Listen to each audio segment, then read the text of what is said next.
आज हम लोग पढ़ने वाले हैं एक्सरसाइज 13.2 और क्वेश्चन नंबर 4 तक हम लोग पढ़ चुके हैं। इसमें क्वेश्चन नंबर जो 5वां है एक्सरसाइज 13.2 का एनसीईआरटी क्लास 10।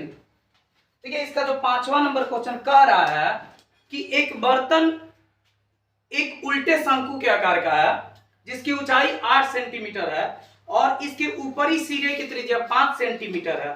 यह ऊपर तक पानी से भरा हुआ है। जब बर्तन में शीशे की कुछ गोलियां डाली जाती है तब प्रत्येक 0.5 सेंटीमीटर त्रिज्या वाले एक गोला है डाली जाती है, तो इसमें से भरे हुए पानी का 1/4 भाग निकल जाता है।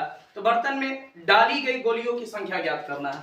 देखिए यहाँ पे जो शंकु की ऊंचाई दिया है वो 8 का दिया हुआ है और इसका 1/4 भाग निकल जा रहा है, मतलब 1/4 पूरा आयतन का 1/4 भाग बाहर निकल जा रहा है। सबसे पहले लिखेंगे शंक्वाकार बर्तन के लिए, यानी शंकु के लिए बोल सकते हैं। शंकु के लिए जो त्रिज्या दिया हुआ है, इसका जो त्रिज्या दिया हुआ है 5 सेंटीमीटर का और जो ऊंचाई दिया है 8 सेंटीमीटर का, तो हम लोग निकाल लेते हैं शंकु का आयतन। तो जो शंकु का आयतन होगा, शंकु का आयतन, जो शंकु का आयतन निकल के आएगा वो 4/3 और pi r cube, sorry 1/3 pi r square h, हम गोला का लिख दिए थे। 1/3 पाई आर स्क्वायर एच और 1/3 पाई का मान नहीं रखेंगे, छोड़ देंगे जैसा है वैसा ही। आर जो दिया है शंकु के लिए 5, यानी कि 5 × 5 और एच दिया है 8, यहीं पे इसको छोड़ देते हैं। अब निकाल लेते हैं हम लोग गोली के लिए, जो गोला दिया हुआ है यानी कि गोली के लिए, तो लिख लेंगे गोली के लिए, गोली के लिए। तो गोली की जो त्रिज्या दी हुई है 0.5 का, इसका भी आयतन निकाल लेते हैं, गोली का आयतन। तो लिखेंगे गोली का आयतन। तो जो गोली का आयतन निकल के आएगा वो 4/3 और इसका होता है पाई आर क्यूब। तो 4/3 पाई और आर का क्यूब मतलब 0.5 × 0.5 × 0.5, क्योंकि इसकी जो त्रिज्या दी हुई है वो 0.5 दिया हुआ है।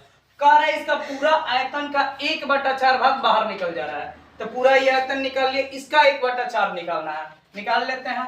यानी कि बाहर निकला पानी, बाहर निकला पानी, यानी कि पूरा आयतन का 1/4 है। तो इसमें 1/4 से भाग दे देते हैं, तो 1/3 पाई 5 × 5 8 × 1/4, 1/4 बाहर निकल जा रहा है।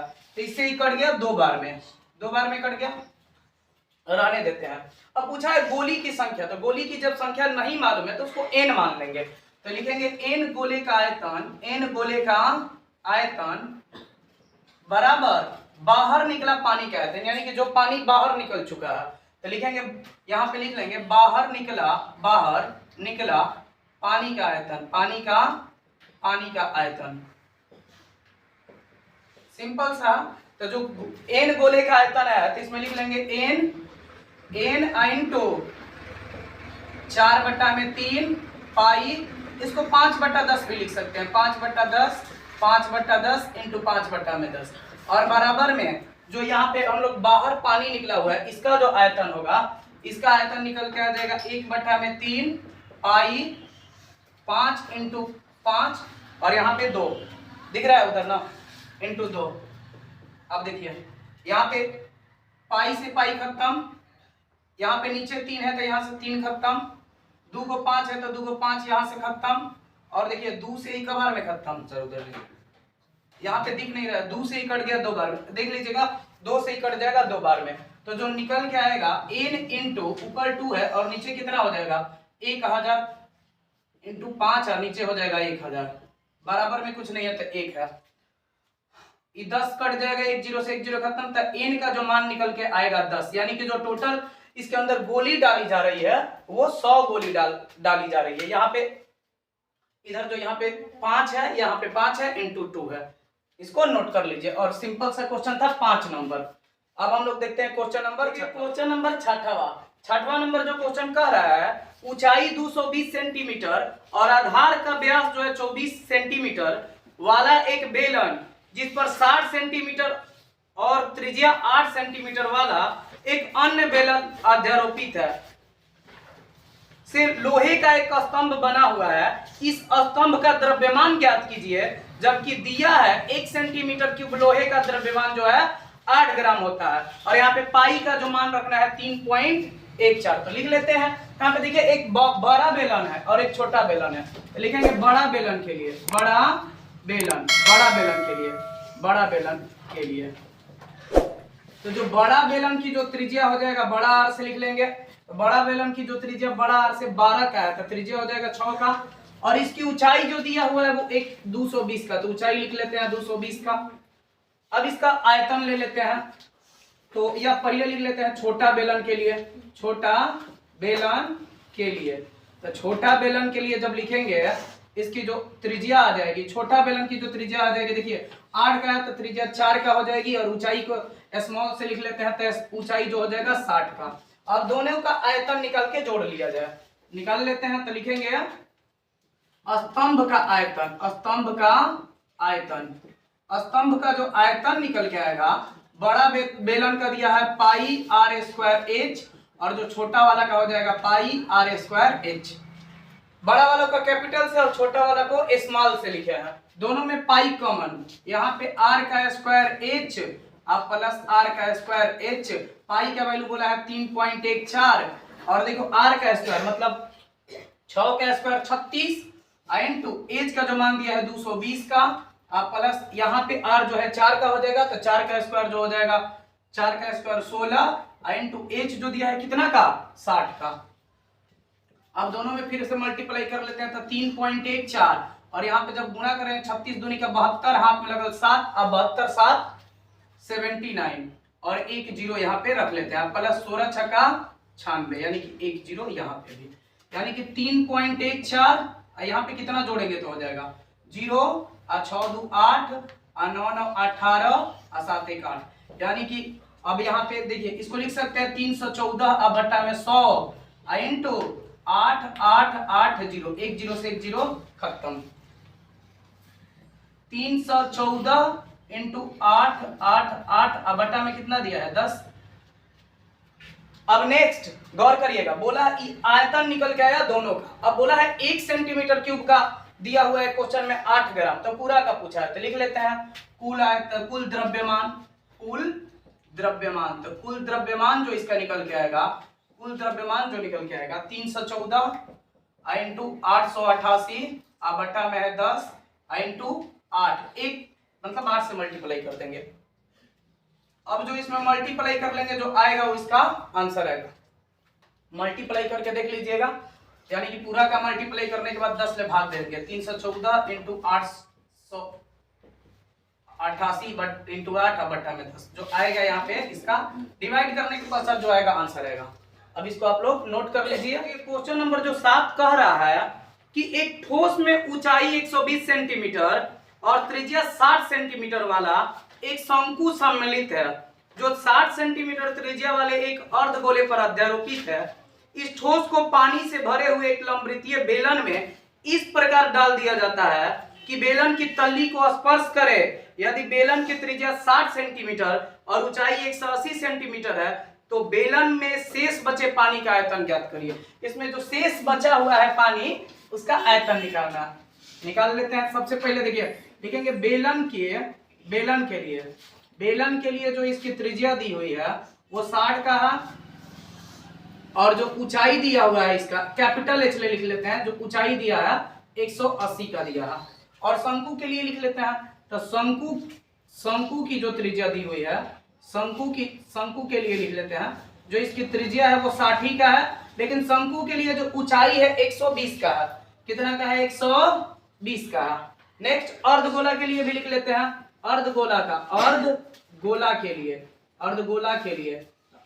के लिए इसकी जो त्रिज्या दी हुई है वो भी 60 का दी हुई है। निकाल लेते हैं। देखिए पूरा बेलन में से जब ठोस डालेंगे तो उतना ही पानी बाहर आएगा जितना इसका आयतन होगा।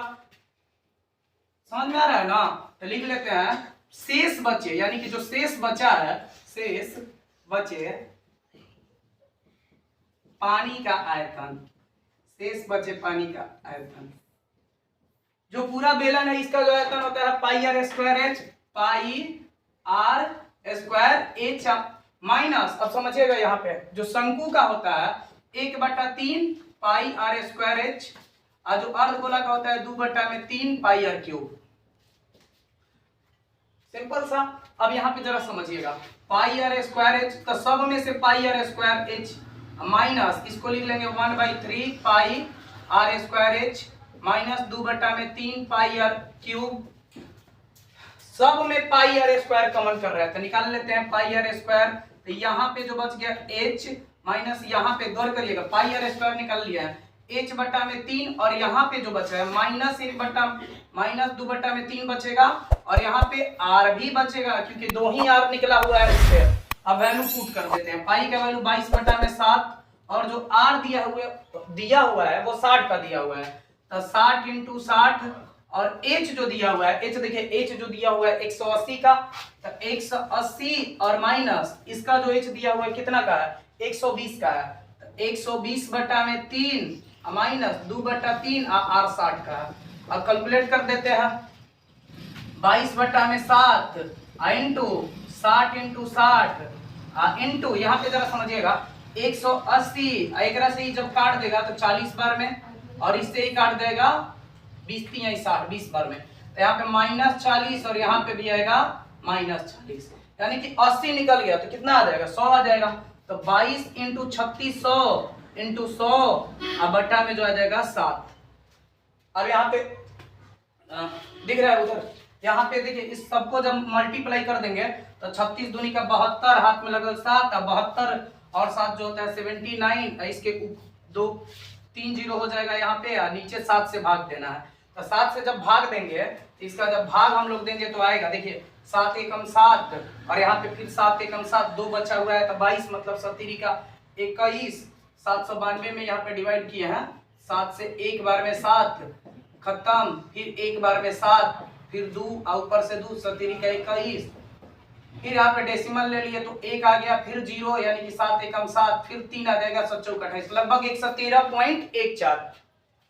इसमें डिवाइड करेंगे तो 113.14 और 1000 से मल्टीप्लाई करना है, तो आ जाएगा 100, यहाँ से दशमलव हटा दिए 100, 2 0 से 2 0 खत्म, 113 14 और 0, लगभग इसके अप्रोक्स में जो इसका आयतन आएगा, बाहर निकला पानी का आयतन। अब इसको आप लोग नोट कर लीजिए। क्वेश्चन नंबर जो 8वां बोला हुआ है कि एक गोलाकार कांच के बर्तन की एक बेलन के आकार की गर्दन है जिसकी लंबाई 8 सेंटीमीटर है और व्यास 2 सेंटीमीटर है, जबकि गोलाकार भाग का व्यास 8.5 सेंटीमीटर है। इसमें भरे जा सकने वाले पानी की मात्रा ज्ञात कर एक बच्चे ने यह ज्ञात किया कि इस बर्तन का आयतन 345 सेंटीमीटर क्यूब है। जांच कीजिए कि उस बच्चे का उत्तर सही है या नहीं, यह मानते हुए कि उपरोक्त मतलब यहाँ पे जो पाई का मान दिया है 3.14, तो बना दिए फिगर, ऊपर बेलन है नीचे गोला है, तो लिख लेंगे बर्तन का आयतन, बर्तन का आयतन। पहले ऊंचाई लिख लेते हैं बेलन का 8 और बेलन की त्रिज्या दिया है 2 का, और गोला की त्रिज्या लिख लेते हैं, गोला की त्रिज्या जो दिया हुआ है, सॉरी इसका व्यास है 2 का, तो त्रिज्या 8 1 का, और यहाँ पे गोला का जो व्यास दिया है वो 8.5 का है, और जो व्यास हो जाएगा 8.5/2 का जो त्रिज्या हो इसका। अब बर्तन का आयतन, तो बर्तन का आयतन निकालने के लिए ऊपर दिया है बेलन, तो बेलन का होता है पाई आर स्क्वायर एच और गोला का होता है 4/3 पाई आर क्यूब। पाई का मान 3.14 और यहाँ पे जो दिया हुआ है आर का स्क्वायर, आर मतलब किसका है, ये वाला है बेलन का, तो 1 × 1 और 8 प्लस कितना 4/3, पाई का वैल्यू 3.14 और आर का जो मान दिया है 8/5, 8.5 और बटा में कितना 2 का क्यूब कर लेते हैं यहाँ पे। तो 3 दोनों में जब गुणा करेंगे तो आ जाएगा, देखिए 8 चौका 32, 8 3 11 और 24 1 25 यानी कि 25.12 प्लस, जब इसको हम लोग कैलकुलेट करते हैं तो 4/3 इंटू 3.14 इंटू 8.5 इंटू 8.5 इंटू 8.5 अब बट्टा में जो आ जाएगा 8, 4 से कट गया 2 बार में 25.12 अब प्लस इसको जब हम लोग कैलकुलेट करेंगे तो 321.392 के करीब में आएगा। इसको जब हम लोग कैलकुलेट करेंगे पूरा का जब हम लोग गुणा करके 6 से भाग देंगे तो आएगा 321.392 और दोनों को जब जोड़ देंगे तो 346 51 आएगा। इसका जो मान आएगा 346.51, लेकिन जो बच्चे का उत्तर था वो 345 था, तो कह सकते हैं जो बच्चे का उत्तर आया था वो गलत था। तो लिख देंगे बच्चे का उत्तर सही नहीं है। इसी के साथ ये 8वां नंबर क्वेश्चन था और हम लोग का 13.2 जो है वो पूरा के पूरा खत्म हुआ। अब हम लोग देखेंगे नेक्स्ट क्लास में 13.3। जय हिंद।